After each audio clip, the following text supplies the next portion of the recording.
Welcome, welcome. This is part 4 of the Touch Me Cal. We have 2 new stitches for you in this one. The curly stitch, these beautiful little chunky bits here, and the loop stitches. The loop stitches are rather challenging, so you're going to have to take your time and maybe do a bit of practice ahead of time as well.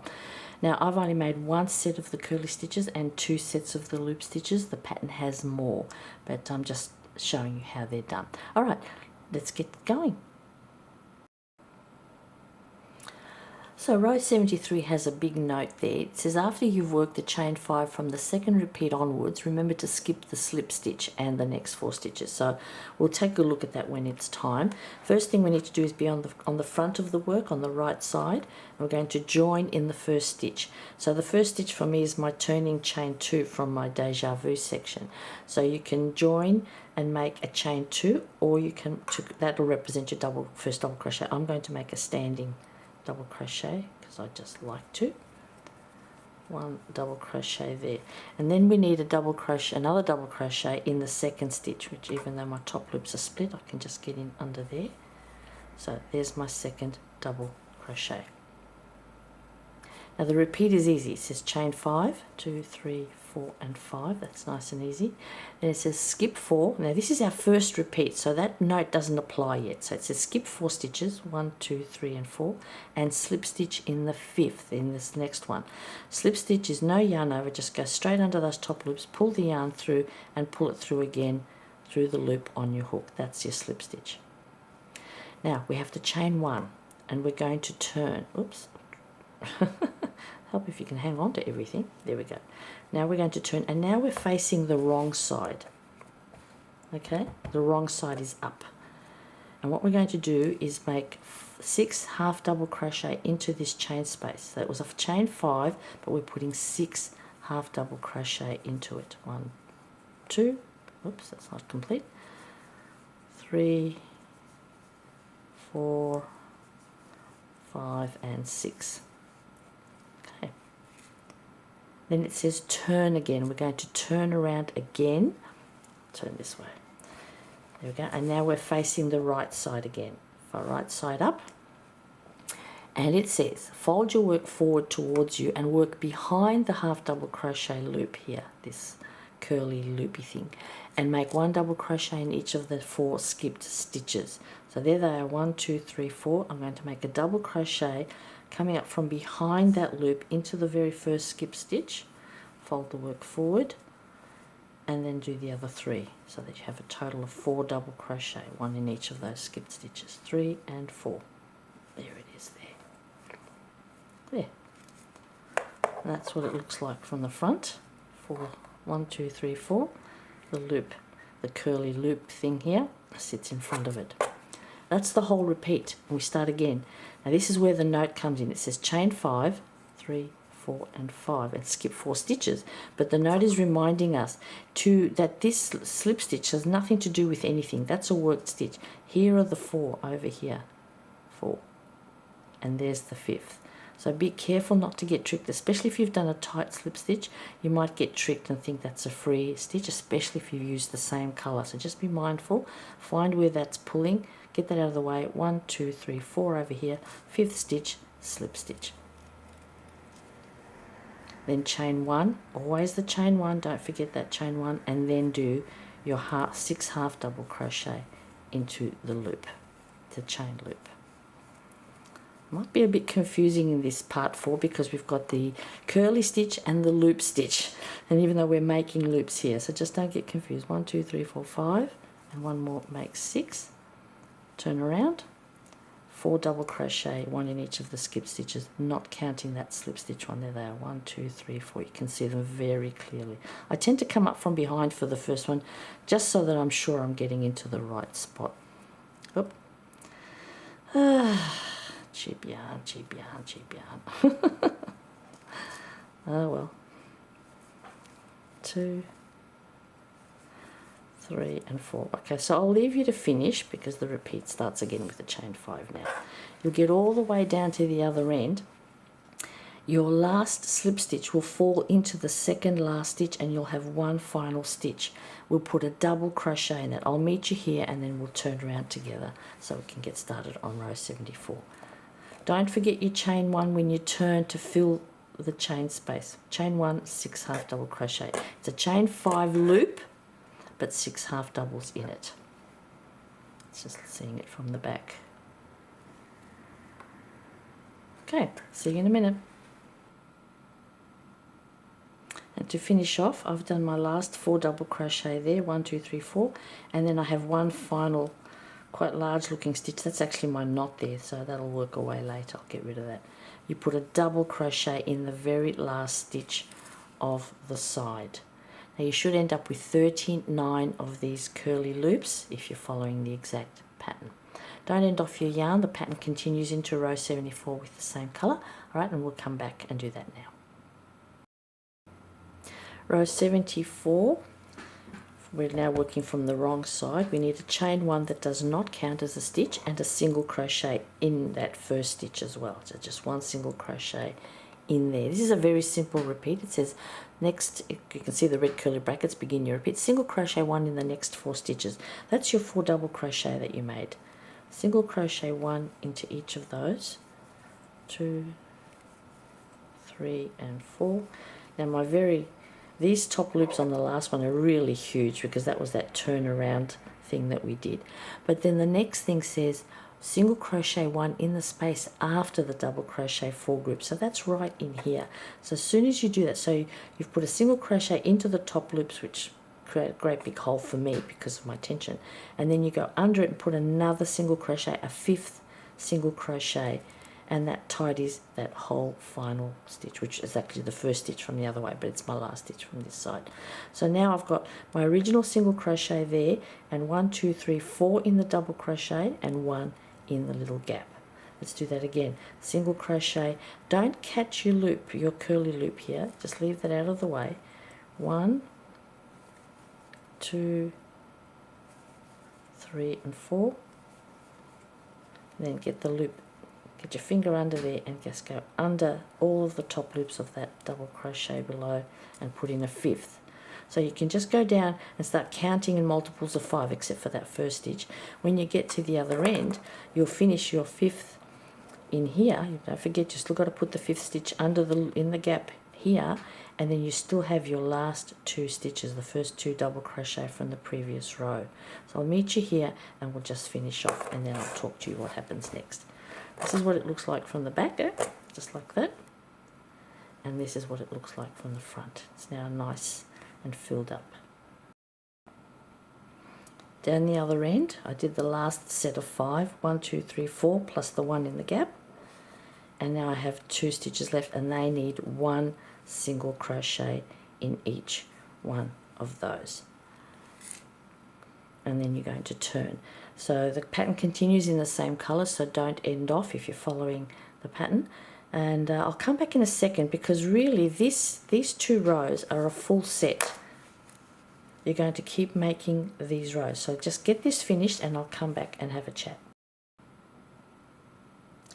So once you've completed these 2 rows, the 73 and 74, we're basically going to be doing exactly the same thing. That set of 2 rows, and it's a total of 4 times. So you've done 1, you've got to do another 3 now. So I'm not going to go through that with you because you can just rewind. It's just a couple of things to pay attention to as you're doing the subsequent sets. So obviously each row, we'll start with a chain 2 for your first double crochet, and then a second double crochet in the second stitch, like that, before you start your repeats of chain 5, 4 and 5. And then because you're looking at the back of single crochet, now remembering we put 4 single crochet, 1 in each double crochet and 1 in the gap. So the very first stitch you're counting to skip is the one that's in the gap because you're looking from behind. So the first one is the gap 1, 2, 3, 4 and 5. The 5th one is the one that went into the 4th double crochet, and that's where your slip stitch goes. So try and get your eye in if you're doing multiple sets of these. There it is. And then always, of course, remember to do your chain 1 before you turn to do your half double crochet into the chain loop.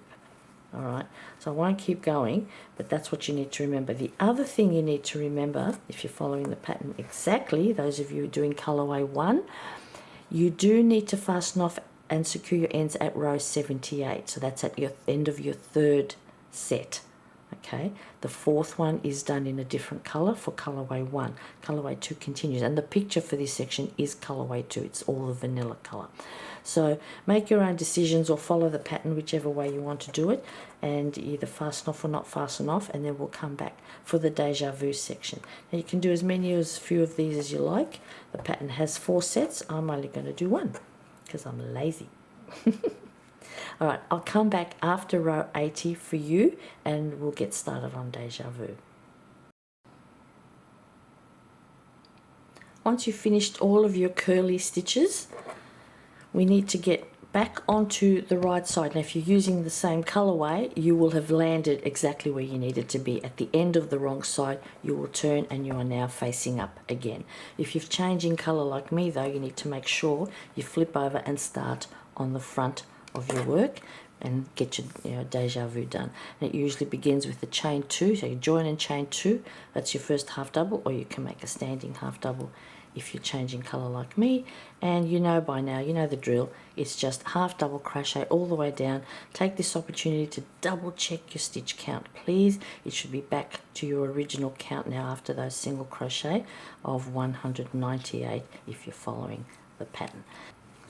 At the end of the side, get finished to there, do a chain 2, turn around and come back another 198 half double crochet.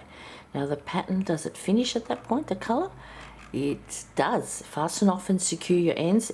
Everybody, I think. Yes, everybody. So, I mean, unless you're making your own decisions, I'm going to change color. So we fasten off, secure your ends, and then we'll come back and we'll make some loop stitches. Very interesting little technique and stitch, and I'll be back then. 2 rows of half double crochet starting from the right side and finishing up on the wrong side. Back soon. Our second section for part 4 is the loop stitch. We have to be very careful with this one, and I don't want to frighten anybody, because as long as you do it right, there's no problem. But if you don't do it right and you don't secure the loop, it can unravel. So I'll show you how to do it and you won't have any troubles. Now we've got a big note there. It says all the loop stitch rows must be worked with the wrong side facing up. Okay, so we'll deal with that when it's time. At first the loop stitch might feel awkward, it tells us, so it's warning us. It'll feel odd, but you'll get the hang of it. Make sure you follow the tutorial in the prelude correctly to avoid your work unraveling, which is exactly what I just said anyway. So let's get started. First we're going to start on the right side. Okay, we're going to make a setup row first. You joined in the first stitch, okay, there it is there, and you make a chain 1 that does not count and then a single crochet in that same first stitch. I'm going to start with a standing single crochet, and I might just work over my loop as well because it's out of the way. And then we're just making a single crochet all the way down, so it's just a setup, 1 single crochet in every single stitch all the way down. And then we will not end off the yarn for colorway 1, actually colorway 2 also continues, so check your colorways, and then we'll finish up at the end and we'll turn around and we'll come back for our first set of loop stitches. Back soon. Make sure you don't lose any of your stitch count. Keep those stitch markers going. Be careful with your tension, make sure you've got lots of stretch in there. Okay. Row 84 is our first lot of loop stitches. Now I'm going to suggest that you grab another piece of something or just make yourself a couple of rows of double crochet, maybe 10 or 20 stitches, and practice. If you've never done this stitch before, you need to practice. It is awkward. It doesn't feel normal at first and it's going to be uneven, and you do need to spend a bit of time. But the first thing we need to do is just set up and do a chain 1 and then 1 single crochet into the first stitch. And the note did say you're going to be working the loop stitch from the back of your work, so the loops actually pop out through the front. That's the front of my work, and I'm going to be working them from the back. Okay, so the first single crochet is set up. The first and last stitch will just be plain single crochet, and for those of you working a full blanket, you will then have 196 loop stitches. Plus the 2 single crochet gives you back your total of 198. Okay, loop stitch. This is how it's done in the prelude. Now I know there are other ways in the universe, but we're going to do them this way. So the first thing we do is put our hook into the next stitch. Okay? Now you need to lift the loop up like this.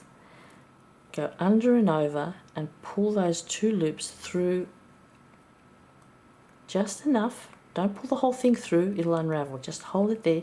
Loosen the tension on your finger so that you then can grab your working yarn, yarn over and pull through all three loops on your hook. Now in the prelude, the loop is released sooner, and I'll do it that way too. I tend to hang on to it all the way through.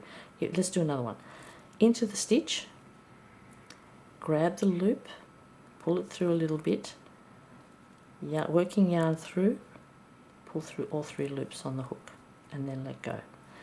So the prelude does it this way. In, grab the loop, pull it through, let go, and then yarn over, pull through all three. But there is a caution in the tutorial as well to make sure that that loop is sitting exactly where it's supposed to sit, and I'll show you what I mean. So in, grab the yarn, pull it through. Now if you let go, you must be careful not to accidentally lift your yarn over the top of it, because if you do that and then you do your pull through, well, you can already see nothing, it's out. There was nothing holding it in position, which is why you have to do this. In, pull through, oops, pull through, and even if you let go, you've got to make sure that your working yarn is behind the loop, because that's what cinches it into position and locks it in. Then you do your pull through and it's locked. It's not going to come out. Again, even if you let go, make sure you keep your yarn low. See, it's very easy. See, that just came on top. That's why I like to hang on to it. There's another way to hang on to it that I do. Oops, let me do this correctly. Pull through, and then if you do let go, I just tend to pinch it with my other hand and then do my pull through. But when you do that though, I do need to give it a bit of a tug to tighten it up. So for me, this works best. Let me just get in a better position. Like this. Release the tension, so because if you're holding this tight, you're pulling these threads tight, and then you're never going to get your yarn over pull through easily. So hold it, but just release the tension on it. Even though I keep my finger in it, I release the tension and then I do my pull through. Again, in, like that, grab the working yarn, pull through. You don't need to be too tight with these, and you can, when you finish a section, go back and just give them all a little bit of a tug. Now my loops are very long here because I'm trying to demonstrate and I'm being a bit clumsy about it, but you can work, if you do your little practice. So now I've got a shorter loop. I do need to let that one go because there's no way to release the tension on that one without letting it go, but then I'll hold it. Okay, so you're going to have to figure out, and bear in mind I'm working with the cheapest acrylic you can find on the planet, and it's very sticky, it doesn't glide, so that's part of the reason why I'm struggling as well. But that's why also I do bigger loops. It's easier to work with a bigger loop than and if you let go, release the tension, it goes through. Alright, so what have we got?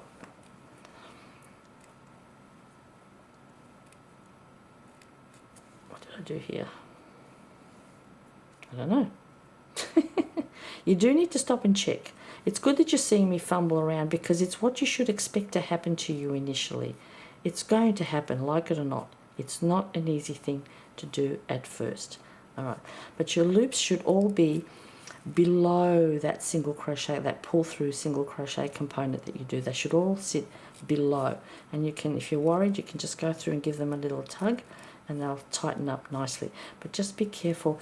I would work this as loosely as you can in terms of the single crochet element, which is going into the loops, pull it through. It's going to be slow going, no one's going to lie to you about that, but the effect is amazing and the texture is amazing. So I think it's worth it to just take your time and get it done. You're never going to see consistent loops from me. My hands just don't work that well to get consistent loops, but I don't think anybody's even going to care. You know, you give this to someone to play with, they're not going to care.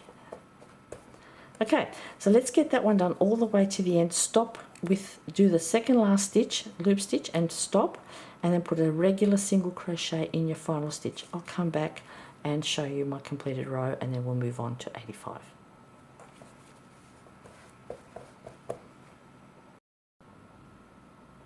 I've arrived at my last stitch. I'm just going to put my last stitch in and then I'll turn it over.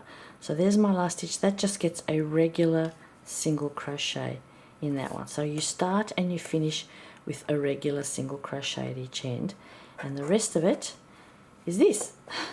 Now I pulled it out and I had a bit of a play, and the more I did it, the better I got. So you will too. Okay, so the very first stitch I made from the other side is just regular.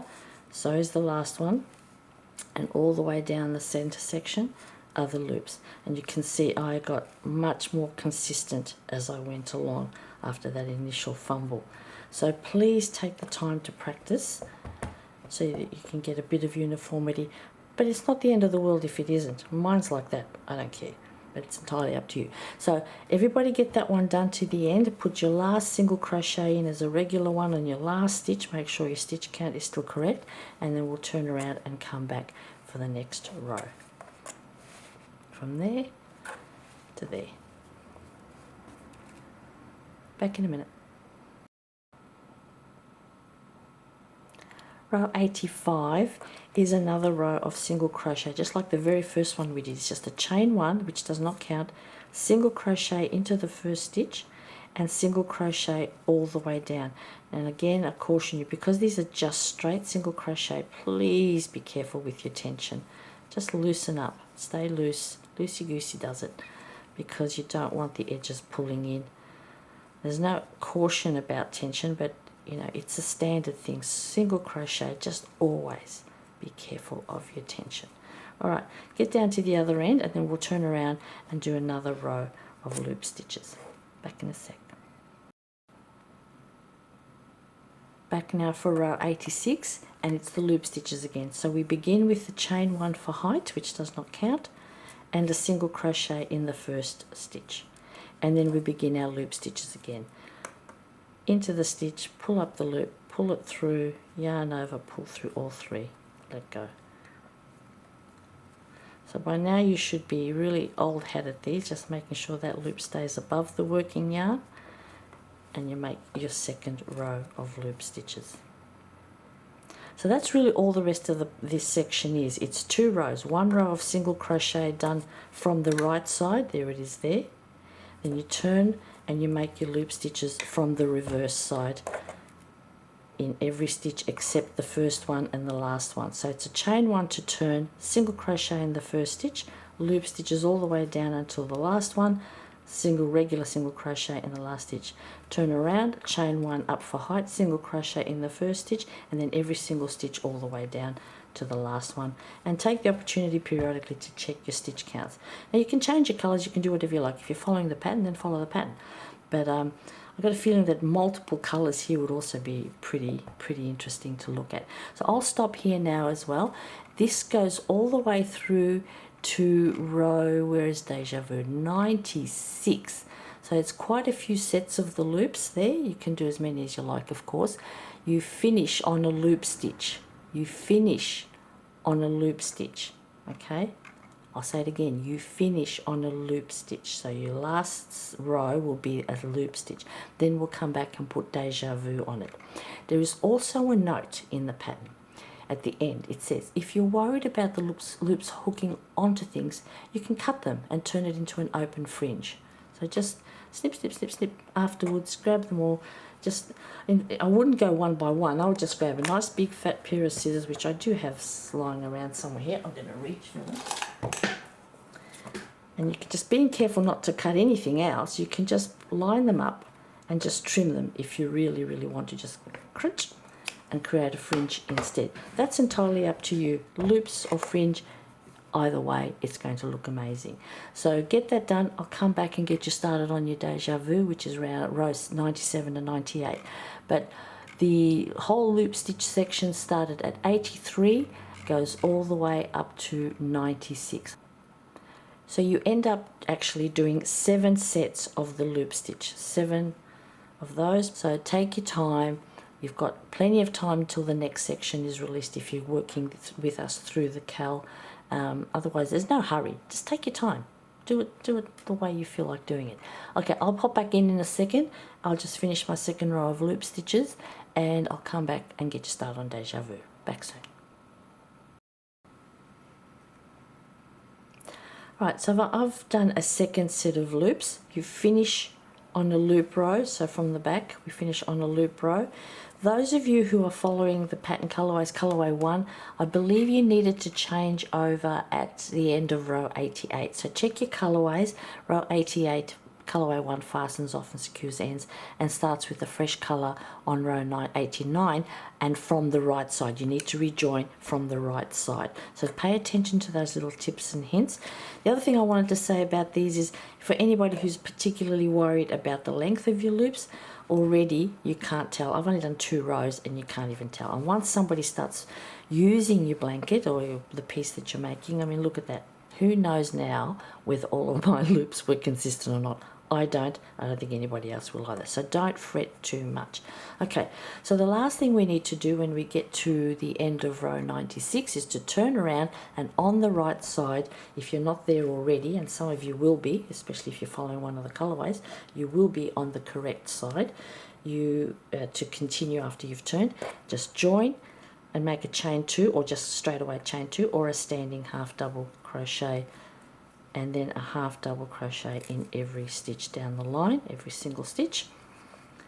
And at the end you turn around, you do a chain 2 for your first half double crochet, and then complete half double crochet all the way down back in the return row. Fasten off and secure your ends, and that will complete part 4. And then we just have to wait for part 5 to be released. But there you go. Now you can just, as I said, you can choose to trim your loops so that they're a fringe instead of loops. That's entirely your call. Think about it and do what you want to do. All right, that's it for me for part 4. Thanks for watching. I'll see you for part 5.